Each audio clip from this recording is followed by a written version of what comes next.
Do you believe God is the question and the word of today, the word of the day. Believing in God is one thing, but believing in God is one thing, but believing Him is a whole nother thing as well, right? You can believe in God, but do you believe God? Do you believe that God is going to do what He says is going to do?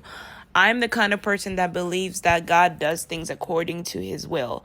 God also has played a role in just messing with my head in so many ways, but God has proven He has proven Himself in my life, that He is in my life, that He is walking with me, and me to go on and live life without talking about God or ministering about God is just, it's something that cannot be done.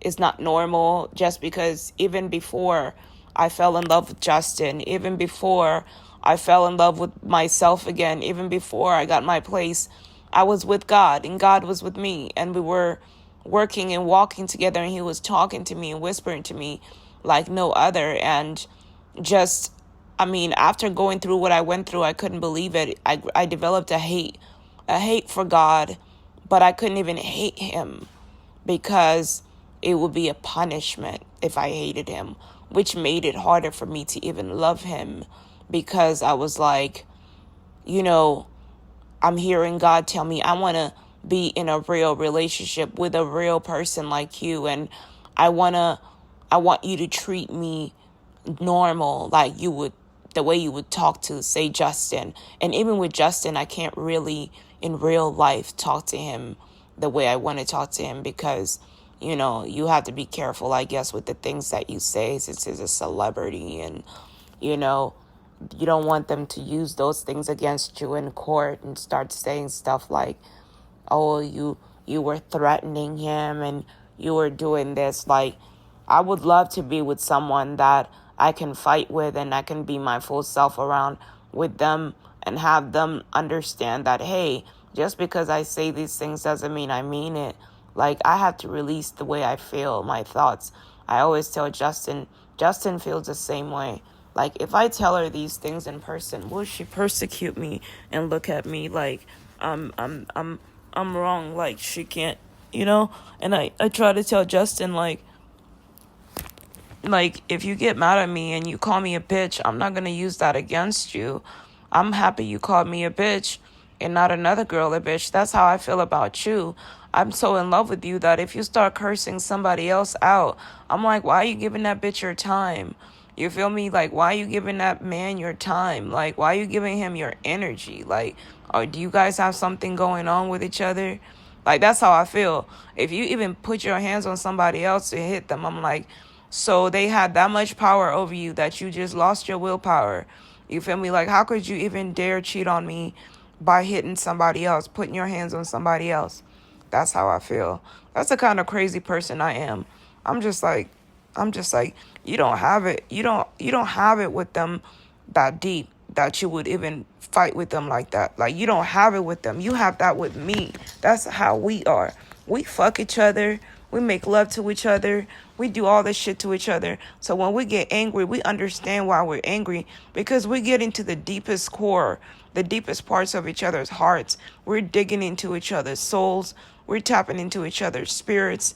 When you're having sex with someone, you getting into their soul and spirit. You are intertwining. You are sharing yourself with that person. I'm the kind of person that never wanted to share my life and my body with other men.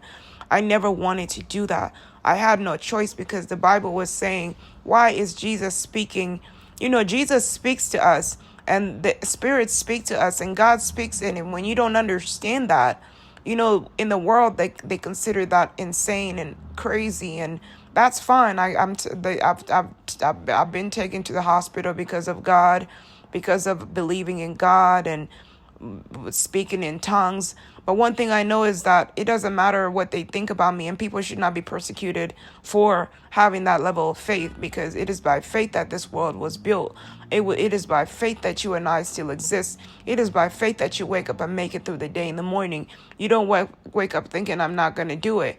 And when you think that you cannot do it and God says you have to do it, He's going to make it possible for you to do it. When I had my daughter, When I got pregnant with my daughter, I literally got on my knees and asked God. I said, God, I want to have a daughter. I want to be a single mother. I didn't know what I was praying about. Praying to be a single mother is one of the worst things to ask God for, because not only are you praying for your child to be a fatherless child, but you're also adding on hardship that you are unsure that you're able to do. I just didn't want, I don't think it's that I didn't want baby daddy drama. It's just that I admired that woman that I was babysitting for so much, how she was just independent. She didn't have that baby daddy drama. I admired her life, that I just wanted to be a single mother. And relationships can be tough and such, but when I was praying those prayers, I had never been in a relationship before. I had never been in a deep relationship before, except for Evan. I was in a deep relationship with Evan. When you go in the white community, expect to be in a relationship. Back in the days, that's how it was. Like, especially when you started off in when you start off in church.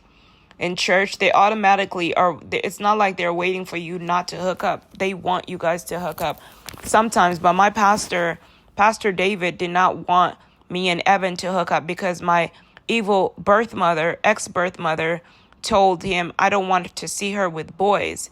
At that party, we had a party, and Evan was going to be there. Evan was my God at the time. I worshiped Evan like I worship God. Like, I was in church. Like, if Evan is not in church, I'm not going. I don't care if God's there. Like, that's how I was. That's how teenagers are. I'm sorry, God, forgive me.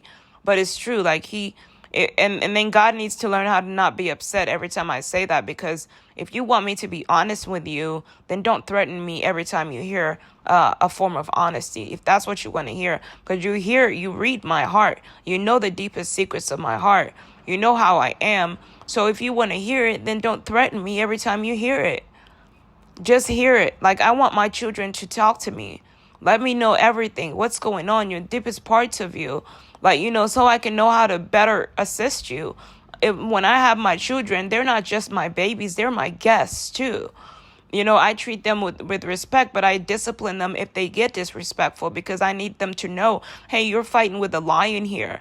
You know what I mean? Where are you going to go? I have no issue giving you up for adoption. I have no issue giving up, because then what's the point? I pushed you out, and I thank God I don't want to do that. But if my daughter being given up for adoption is we have to find some way to discipline them. If we're not going to spank them, we're going to be like, well, I'll give you up then, because then you don't belong to me. That's how my mind is. So I need a husband that's going to love you enough to be like, okay, just go to your father. Just go to your father, because if you're gonna play that role and try to put me and my man aside from us, this is just how I am, period. With my daughter, I didn't plan on giving her up for adoption, but the minute things got hard for me, I was ready to give her to her father, because I was like, I don't know what to do. But God stepped in and said, no, don't give her to the father. I'm going to show you a better place to give this child. And I regretted the day that I even thought that I would give my daughter up to a piece of shit father like Al. And I thank God for the girls that were with me. Jamie, Sherelle, and Sade really went out there, and they were like, you have to talk to her about her father and this and that. And I kept telling them, like, this man doesn't want anything to do with my daughter. I don't care. Like, when we were on the phone, he was literally on the phone saying that's not my baby. That's not my baby. If y'all don't get away from my porch, I'm gonna call some bitches to jump y'all. And we all ran like some fucking girls. We ran like, Hollywood girls. Don't fuck up with our makeup, because them hood girls, they don't give a shit about makeup. They're fighting. They don't want to be Hollywood. They want to be like fighters all the time. That's what the men in the hood, they teach them to fight. But if you guys fight with your physical all the time, you're never going to win anything. You're not going to earn any money. You've all beaten each other up. Like, you guys can't get along. You can't control your emotions. In the Black community, that's what you guys have to learn to do. Like, you need to do ballet. You need to do stretching. You need to meditate, so that when those bitches come up to you, be ready to fight, but don't always put your fist up wanting to fight. You can talk yourself out of it. To be continued. That's today's ministry, guys.